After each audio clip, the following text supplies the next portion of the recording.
Today I'm going to try this aquarium squishy. I think it's cute and relaxing. Let's get started. It seemed easy making. Let's draw these pictures first.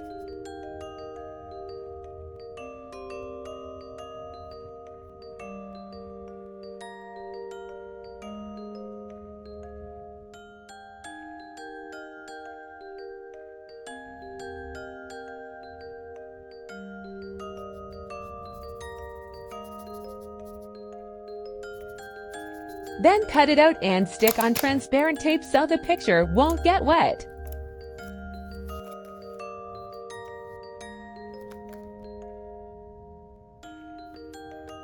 Put them and slime in a Ziploc bag.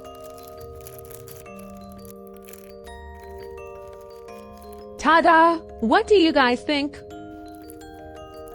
What's going on? They don't seem to be moving. Why? Is it because it's too crowded?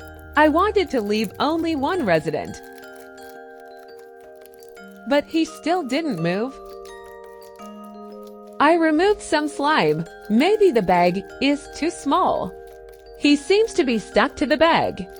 Okay, I put him in the slime. It seems better. He's moving, although very slowly. I think the slime is too sticky, so I decided to replace it with water. Oh, I think this works well. What do you all think? Okay, that's all for today. Thank you so much for the likes and subscriptions. Let me know in the comments what you'd like to see me create next. Bye, have a nice day.